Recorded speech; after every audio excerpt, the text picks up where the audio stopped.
there, my name's Karen. Thank you so much for coming to my channel.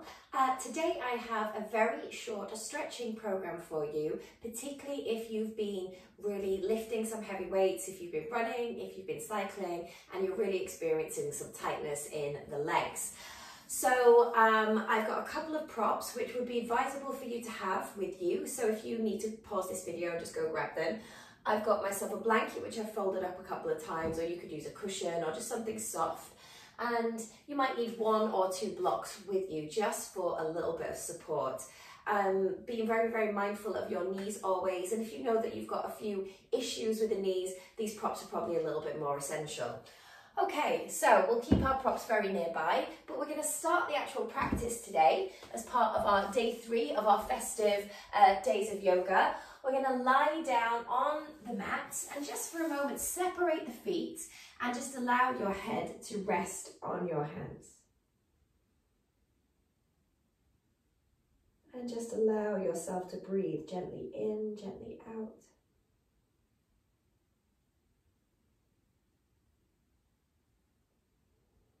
And then with your feet nice and separated, you're going to bend the knees, keeping your head down towards the floor, and just slowly sway the legs a little side to side. This is a really great way to ease out any tension in the back.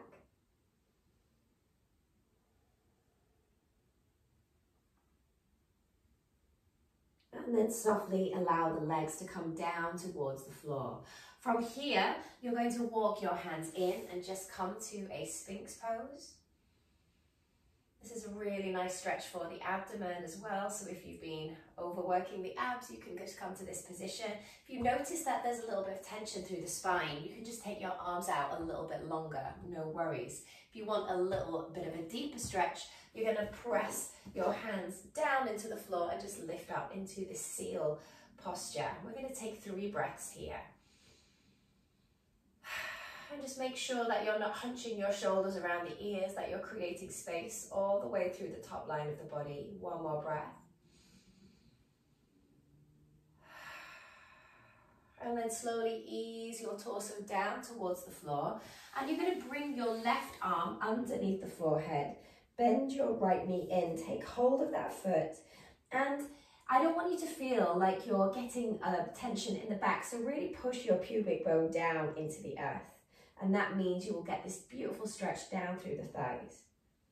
And we'll just pause here while we're stretching.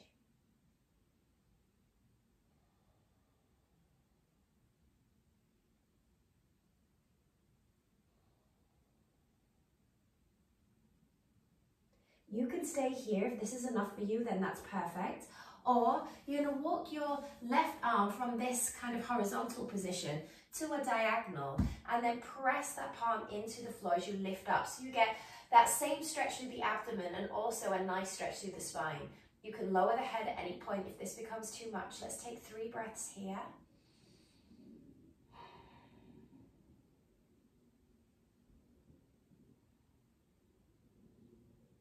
And then slowly releasing that right foot down to the floor. Bring your right arm now underneath the forehead. And you're just going to rest here, bending that left leg in now, taking hold of that foot, pressing the pubic bone down into the floor so you can feel that release. Forgive me for my croaky voice today. I seem to have lost it this morning, so hopefully it might resume by the time we get to day 4.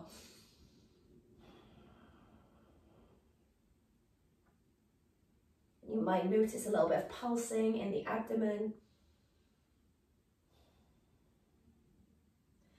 And then from here, start to press your arm into the floor, bringing that right arm on a diagonal as you lift up. So getting that nice stretch through the front and the back of the body, whilst also getting that beautiful deep stretch into your quad.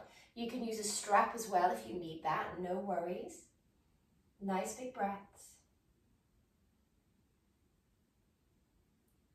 And then slowly allow your leg to just gently melt to the floor. From here, hands in line with the chest, and you're going to bring yourself up onto your hands and knees. Right, so the wall is going to feature very heavily in this practice today, and we need our props around us. Now, you're going to pick your legs, so I'm going to pad my right knee So just placing your blanket underneath this right knee, and I'm going to try to get my right shin as close to that wall as I possibly can.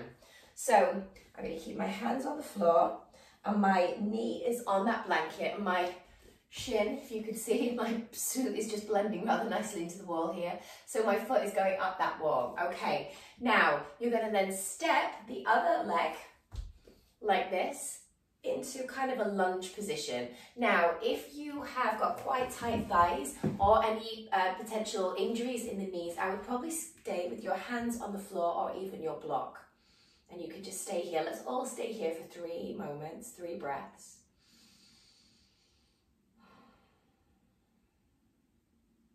Imagine that you're breathing directly into all of those muscles within that thigh. Now, if you want to make this deeper, how we're going to do that is we're going to walk our hands up, and you can have your hand on that leg, and you can press your body back. Now, I'm feeling quite tight in my thigh today. My shoulders are almost back to the wall, but not quite, so I'm not going to push back. If you want to, you can take your arms up and spread back into the wall if you want to. No pressure.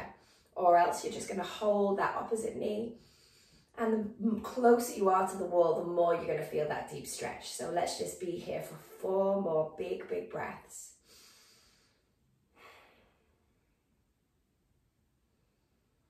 Just gazing ahead of you to keep your balance.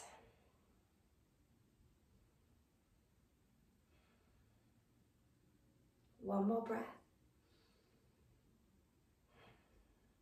And then slowly ease your hands down towards the floor again. You're going to keep that foot exactly up the wall, and you're going to toe heel that foot out a little bit more. We're going to rock gently backwards and forwards into the hip space now. So we're just taking that stretch a little deeper, but we'll just lunge backwards and forwards just to get that motion going, so we're not forcing or pushing.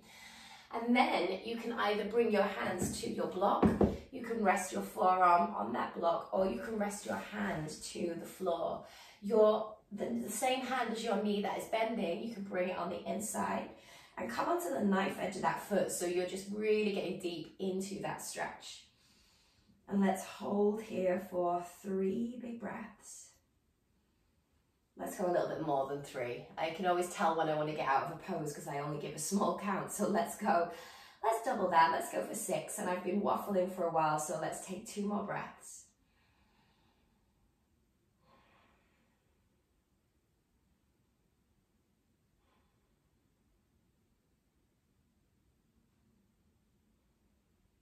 And then slowly begin to bring that foot down to the earth. Bring your hands down to the ground or the blocks. Let's take some cat-cows here. Inhale, lift the chest up. Exhale, round through the spine. Inhale, lift the chest up. Exhaling, rounding through the spine. Let's do 1 more. Inhale, lift the chest up. And then gently round through the spine. From here, you're going to very consciously step this foot in and bring that knee to the ground, and then maybe just sit back on your legs and just notice what you feel in this leg. So this is the leg that we've worked quite strongly, so there might be a lot going on there. So just pause for a moment to witness that, and we'll set ourselves up for the second side. So we have our blanket here, which we're going to pad our knee. And we're going to do the same thing, bringing it as close to the wall as possible. So I think you can see my toes just scooching over my head there. And you're just going to pad that knee with your blanket. And then you're going to step the other foot. And it's not on a diagonal, it's nice and symmetrical. So the toes are going forward. You can keep your hands here. Remember, this is the option for you if you don't want to push too hard. This is perfect. Or you're going to take your block and you can go a little higher. Let's take 3 breaths here. So we always want to build to something, not just like rush straight to the end game and just be like, that's how we get injured. So just take your time. And these layers, these building blocks that we're talking about taking our time are called kramas, levels in yoga. Okay, so we go to the next krama if we want to, and that is sitting back a little bit more, pressing either your shoulders straight back towards that wall or hands to the knee. And your gaze is just focused ahead of you on something that's not moving. Just pick a spot. As well as being a really great stretch for the body, it's a really lovely grounding practice for you to kind of feel quite settled and connected to your body. If you've had a day of being very much in the head and the mind, this is a really nice place to come to ground. Send your breath to that thigh that you're stretching.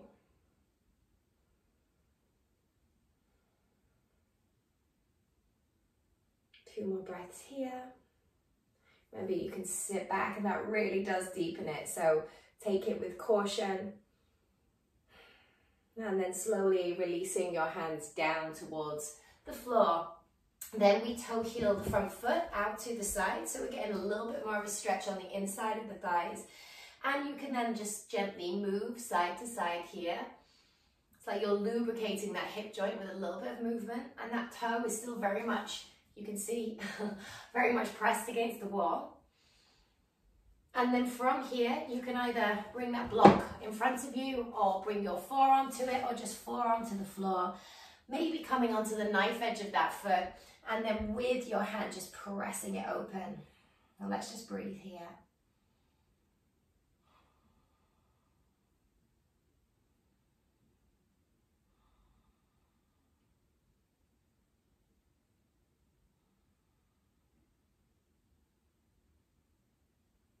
Okay, 2 more breaths.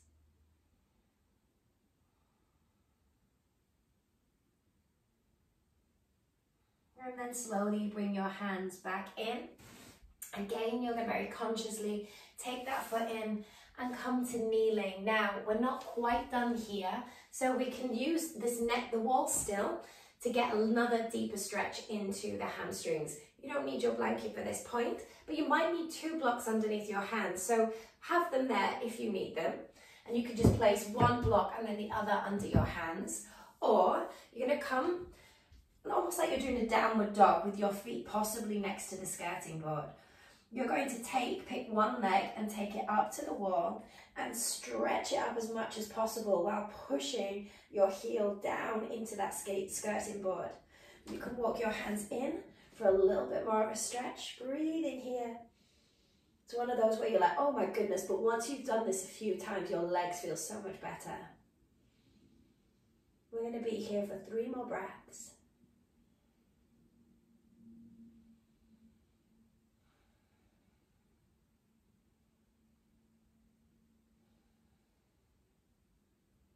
And then slowly start to bring that foot back down to the floor. Take a moment to ground the heels down. Maybe walk the hands out a little bit more. Find that downward dog. And then the leg that's just been up against the wall, you're going to keep it down with your heel pressed against the skirting board. And then take the opposite leg up towards the ceiling. And you can just creep that toe up as much as you need to. Maybe you can walk your hands in a little bit more. And you're pushing the heel down into the floor as you take that leg up to the sky. Breathing here.